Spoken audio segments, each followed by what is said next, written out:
तो तुम लोग घर में दिया जलाती हो, उस बत्ती का क्या करती हो बच्चियों, बोलो।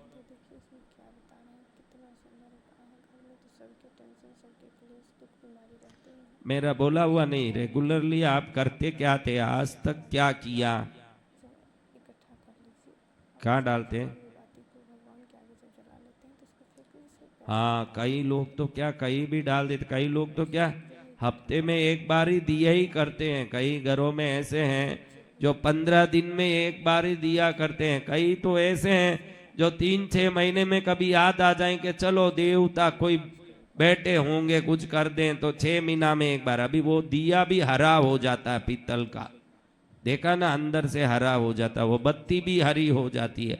जिसके घर में बत्ती हरी होगी उसका हरा गबरा घर भी सूख जाएगा। बत्ती हरी नहीं होनी चाहिए। कोई भी दिए में डाला हुआ बत्ती तेल से हरी हो रही है, यानी देवता मां नाराज हो रहे हैं। वो हरा होना जहर होना है। जो हरा होता है ना वो जहर है। पीतल में जो हरा होता है वो जहर है, वो किसी काम का नहीं। मेरे दीपक को जहर बना दिया, देवता खुश होंगे कि नाराज होंगे। तो इन सबको रोज उठा के दिया साफ कर देना चाहिए, धो देना, और उन बत्तियों के एक डब्बे में भर के रखना। मैंने वीडियो कितना सुंदर डाला, अभी कल सुबह तो डाला, और अभी 5,60,000 लोगों ने अभी 24 घंटे में देख लिया है।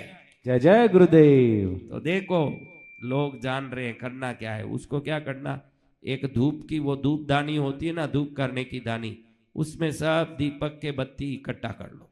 इकट्ठा करके घर में जो भी तुमको लगे कि इन पर थोड़ा बीमारी रहता है, इनको कोई तकलीफ रहती है, इनका काम नहीं होता है, ये जो बत्तियां हैं इनको इकट्ठा करके उनके सामने उनको पूर्वमुखी बैठाओ। कैसे बैठाना, पूर्वमुखी। ऐसे पूर्वमुखी। पूरब यही है यहाँ, अभी तुम लोग पूर्वमुखी बैठे हो। तुम लोगों को ऐसे क्यों हम बैठाते हैं, आज समझ लो। जब भी पूर्वमुखी बैठोगे सूरज की तरह तुम भी चढ़ोगे ऊपर। पूरब में सूरज क्या करता है, पश्चिम में क्या होता है, अस्त होता है।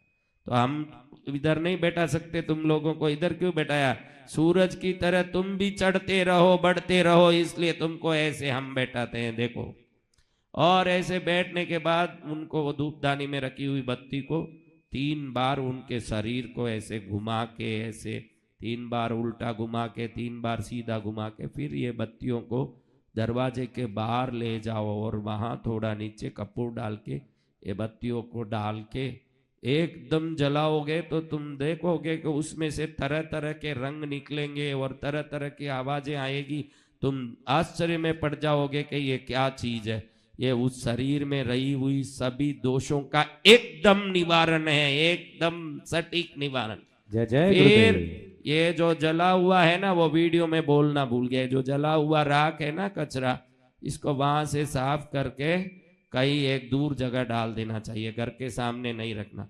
वो जगह साफ कर देना, उसको अपने हाथ से नहीं उठाना। कोई भी ये छादला होता है ना, क्या बोलते हो उसको, सुपड़ी, सुपड़ी।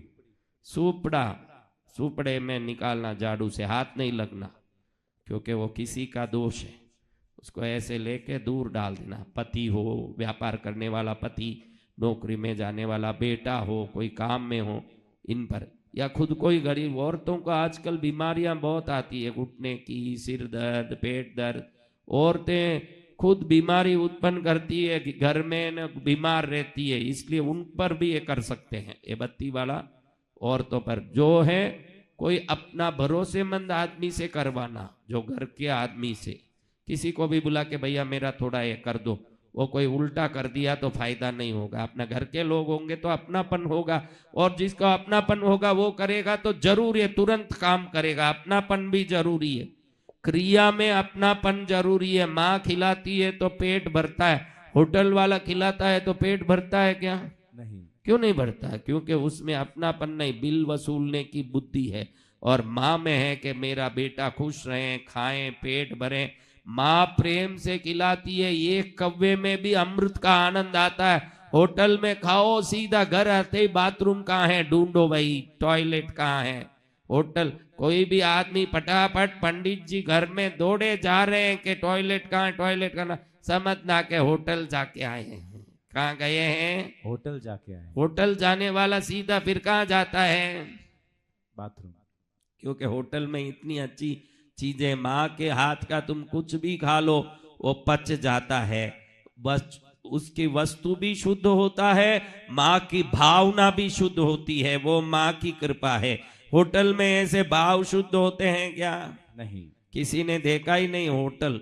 ये क्या देखे ये बच्चे, मैं तो बचपन में होटल बहुत देखा हूं, क्योंकि मेरे घर में मेरी माँ बीमार रहती थी, कोई करने वाले नहीं रहते थे, हमको कई बार होटल में खाना पड़ता। मैंने एक बार होटल में अपने खुले आंख से देखा कि इतना बड़ा तवा, कितना बड़ा, एक कुंड जितना बड़ा तवा, नीचे से आग जल रहा है, डोसा बना रहे हैं एक साथ, 10-10 डोसा, 20-20 डोसा।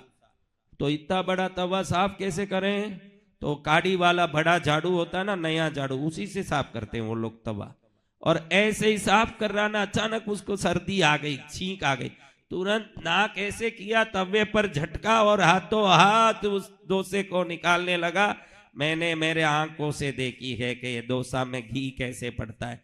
तुमको लगता है कि कैसा घी स्वादिष्ट है, ये नाक का ही घी आधातर इधर उधर जा रहा है, पसीना जा रहा है, गंदगी जा रही है। खाना हो तो माँ के हाथ का खाओ, जब माँ के हाथ का खाओगे 100 वर्ष जीने की इंश्योरेंस लेनी नहीं पड़ेगी, ऐसी है माँ।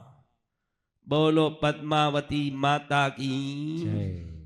डाल दो, पूरा डाल दो, ऐसे कर करके फिर उसको ले जाना, थोड़ी देर पकड़े रखो। हाँ, चलो अभी चालू करते हैं। भैरव जी का नाम लो, सब लोग भैरव जी का नाम लो। आज से सभी लोग अपने दीपक की बत्तियां एक प्लास्टिक के डब्बे में भरना शुरू करो। अगर विशेष लाभ चाहते हो, इसको किसी पर घुमा के ही जलाना, क्योंकि ये किसी देवता के सामने जली हुई बत्तियां हैं। तो जलते समय 2 काम होता है, देवताओं को रोशनी जाती है, देव कृपा रही हुई सभी चीजों में आती है, तो ये बत्ती में भी आ जाती है। ये बत्ती किसी पर नजर उतार के फिर जला दोगे, देव शक्ति प्राप्त वो बत्ती कभी भी किसी के दोष को रहने नहीं देगी, दोष निकाल के शुद्ध कर देगी। इसलिए ये वीडियो एक ही दिन में 5,60,000 लोगों ने देख लिया। ऐसे ही इस वीडियो में एक उपाय बताया गया है। अब आप लोग चालू करो, भैरव जी का नाम लेना शुरू करो।